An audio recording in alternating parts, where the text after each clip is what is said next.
Welcome to রাজা Rammohan Roy coaching centre. আজ আমরা হাইড্রোস্ফিয়ার বা জলমণ্ডল চ্যাপ্টারটি পড়ে দেখব। তো দেখো, এখানে যে পৃথিবীর ছবিটা দেখাচ্ছে, এখানে পৃথিবীতে বেশিরভাগটাই জল আর বাকিটা স্থল, সেই জন্য পৃথিবীকে দেখতে একদম নীল রঙের দেখায়। এরপরে কি আছে, জলমণ্ডল কি?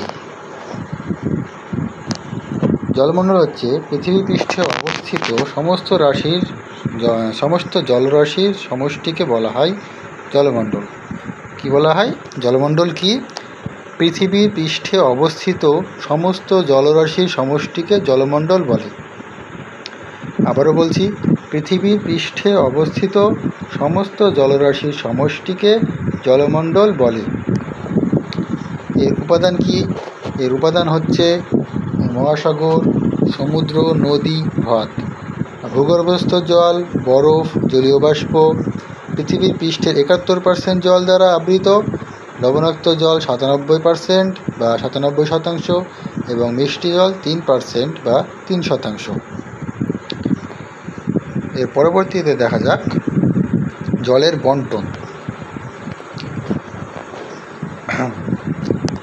পৃথিবীতে মোট জলের পরিমাণ যে 97% লবণাক্ত জল, সেটা আছে মহাসাগর এবং সমুদ্রে।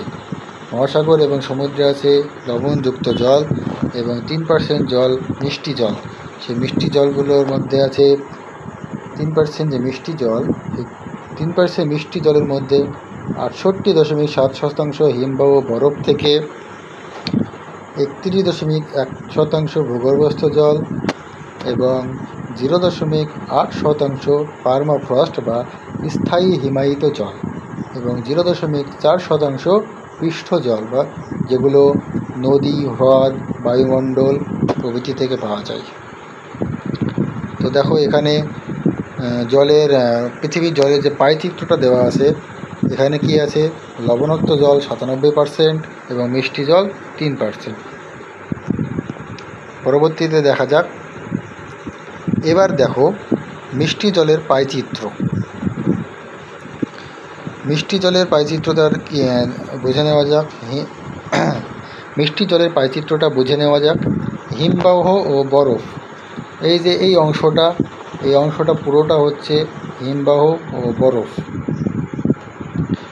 এবং এই যে অংশটা ভূগর্ভস্থ জল 30.1%, এটা ভূগর্ভস্থ জল। আর তারপরে দেখো, ভূগর্ভস্থ জল হলো 30.1%। এবার কি আছে? পার্মাফ্রস্ট। পার্মাফ্রস্ট হচ্ছে 0.4%। 0.4% পার্মাফ্রস্ট জল। আর পৃষ্ঠ জল, এই যে ছোট্ট করে একটা দাগ আছে এখানে, এই ছোট্ট করে এই দাগটাই হচ্ছে পৃষ্ঠ জল। এটা খালি চোখে ঠিক মতো দেখা যাচ্ছে না, এইটুকুই হচ্ছে পৃষ্ঠ জল। এরপরে পৃথিবীর প্রধান মহাসাগরগুলি দেখে নেওয়া যাক। পৃথিবীতে মোট 5টি মহাসাগর রয়েছে। 5টি মহাসাগর কি কি? প্রশান্ত মহাসাগর, আটলান্টিক মহাসাগর, ভারত মহাসাগর, দক্ষিণ মহাসাগর আর উত্তর মহাসাগর। প্রশান্ত মহাসাগর হচ্ছে পৃথিবীর বৃহত্তম মহাসাগর। পৃথিবীর 46% জল এই মহাসাগরে পাওয়া যায়। আর আছে আটলান্টিক মহাসাগর। আটলান্টিক মহাসাগর বাণিজ্যিকভাবে খুবই গুরুত্বপূর্ণ, কারণ এখানে সামুদ্রিক জাহাজ এবং বিভিন্ন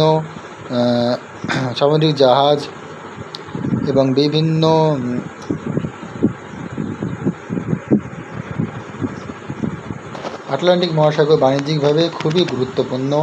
বাণিজ্যিকভাবে কেন গুরুত্বপূর্ণ?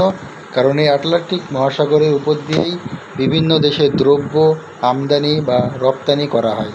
তাই আটলান্টিক মহাসাগর বাণিজ্যিকভাবে খুবই গুরুত্বপূর্ণ একটি মহাসাগর। এরপরে আছে ভারত মহাসাগর। এশিয়া, আফ্রিকা ও অস্ট্রেলিয়ার মধ্যে আছে ভারত মহাসাগর।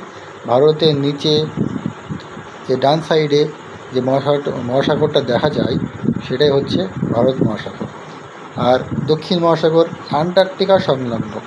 আন্টার্কটিকার সংলগ্ন যে মহাসাগরটি, সেটি হচ্ছে দক্ষিণ মহাসাগর। এটিকে আবার এরপরে দেখো আছে উত্তর মহাসাগর। উত্তর মহাসাগরকে আবার আর্কটিক মহাসাগর বলা হয়। এটি সুমেরু অঞ্চলে অবস্থিত। এখানে সারা বছর পেঙ্গুইন দেখা যেতে পারে। এটি সুমেরু অঞ্চলে অবস্থিত। এখানে সারা বছর ঠান্ডা বিরাজ করে। তারপরে দেখো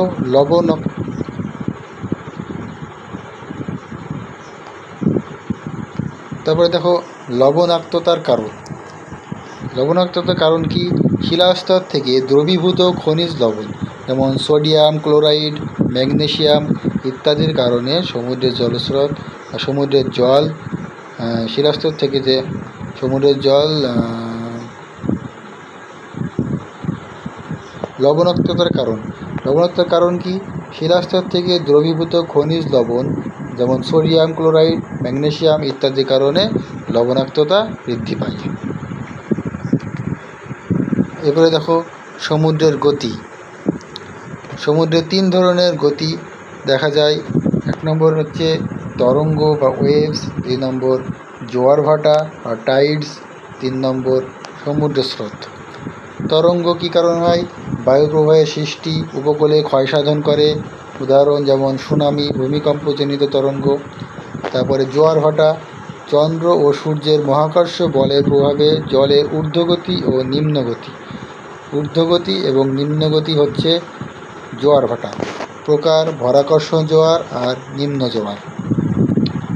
সমুদ্র স্রোত, মহাসাগরে জলের নিয়মিত প্রবাহর কারণে সমুদ্র স্রোত এর প্রকার উষ্ণ স্রোত এবং শীতল স্রোত। 2 প্রকার স্রোত দেখা যায়, একটা হচ্ছে উষ্ণ স্রোত এবং শীতল স্রোত। এরপরে জোয়ার ভাটার প্রকারভেদ। জোয়ার ভাটার প্রকারভেদে কী কী আছে? ভরাকর্ষণ জোয়ার, অমাবস্যা অথবা পূর্ণিমা চন্দ্র সূর্য এক রেখায়। অমাবস্যা পূর্ণিমায় চন্দ্র সূর্য এক রেখায়। সর্বোচ্চ উচ্চতার জোয়ার, জাহাজ চলাচলে সুবিধাজনক। এখানে অমাবস্যা বা পূর্ণিমায় যে জোয়ার হয় সেটা সর্বোচ্চ উচ্চতার জোয়ার। এই সর্বোচ্চ উচ্চতার জোয়ারের ফলে জাহাজ চলাচলে অনেক সুবিধা হয়, কারণ জাহাজগুলি খুব স্পিডে চলাচল করতে পারে। তারপরে কি আছে? নিম্ন জোয়ার। অষ্টমী তিথিতে চন্দ্র সূর্যের সমকোণে অবস্থান করলে নিম্ন জোয়ার হয়। সর্বনিম্ন উচ্চতার জোয়ার এটা এবং মাছ ধরা ও লবণ উৎপাদনে সহায়ক। প্রথমেরটা কী ছিল? সর্বোচ্চ উচ্চতার জোয়ার, আর এটা সর্বনিম্ন উচ্চতার জোয়ার। সেই জন্য এখানে মাছ ধরা বা লবণ উৎপাদনে সহায়ক। এবার দেখো অমাবস্যার জোয়ার আর পূর্ণিমার জোয়ারে চন্দ্র সূর্য এবং পৃথিবীর অবস্থান কেমন থাকে। অমাবস্যার সময়, এই যে অমাবস্যার সময় চন্দ্র থাকে মাঝে বা মিডিলে, সূর্য থাকে এক সাইডে, পৃথিবী থাকে আর এক সাইডে, এবং মিডিলে একটা সরল রেখা বরাবর এই 3টে অবস্থান করে। এক কথায় বলতে গেলে পৃথিবী এবং সূর্যের মাঝে চন্দ্র অবস্থান করলে তখন অমাবস্যা হয়, এবং এর ফলে যে জোয়ার হয় তাকে বলা হয় অমাবস্যার ভরা কোটাল। এরপরে পূর্ণিমার সময় কি হয়? পূর্ণিমার সময় পৃথিবী মাঝে অবস্থান করে, চন্দ্র এবং সূর্য পৃথিবীর 2 পাশে অবস্থান করে। এই সময় সূর্যের দিকে যে দিকটা, সূর্যের দিকে যে মুখটা থাকে সেখানে গৌণ জোয়ার, আর চন্দ্রের দিকে যে মুখটা থাকে সেখানে মুখ্য জোয়ার সংঘটিত হয়।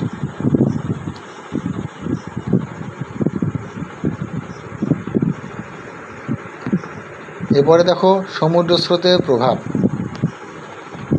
সমুদ্র স্রোতের ফলে কী হয়? জলবায়ুর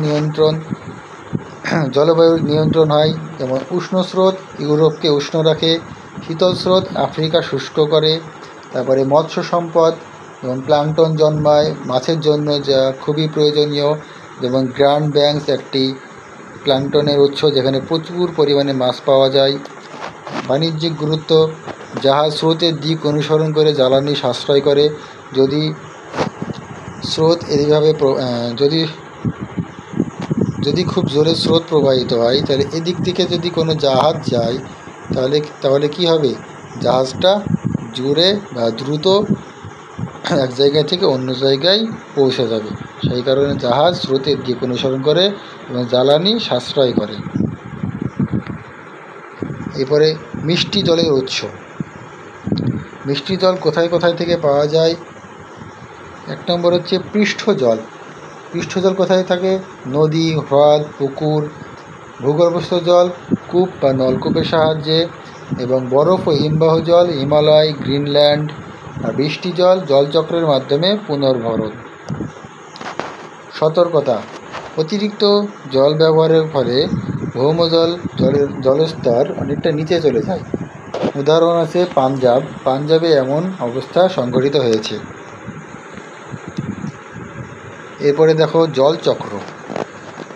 জলচক্র কি? জলের যে পর্যায়, জল প্রথমে বৃষ্টি, তারপরে জলীয় বাষ্প, মেঘ, এভাবে যে চক্র হয় সেটা জলচক্র। এই পর্যায়ে কী কী আছে? বাষ্পীভবন, ঘনীভবন, অধঃক্ষেপণ, পৃষ্ঠপ্রবাহ।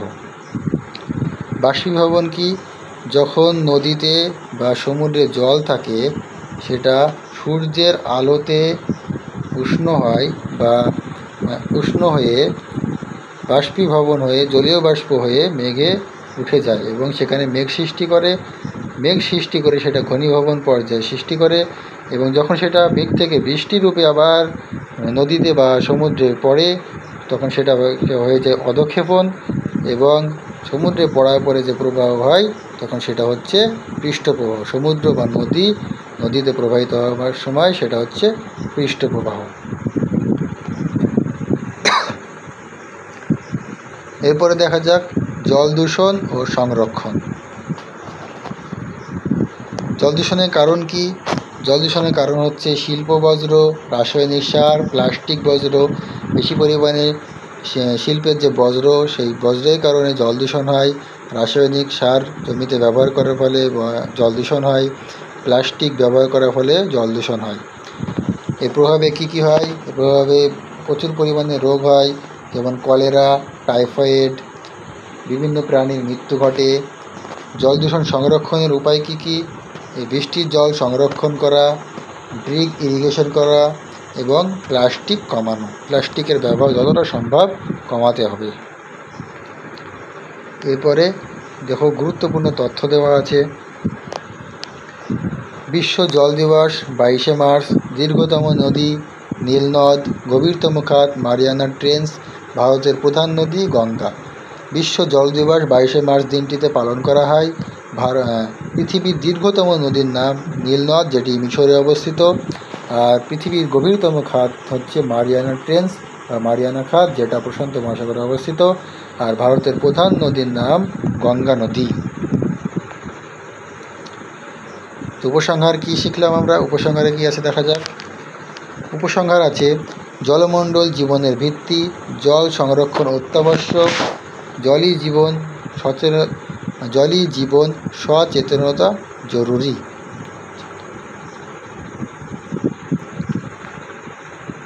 তো ধন্যবাদ। আজকে ক্লাস এই পর্যন্তই। পরবর্তী ক্লাসে তোমাদের নতুন একটি চ্যাপ্টার নিয়ে আলোচনা করব।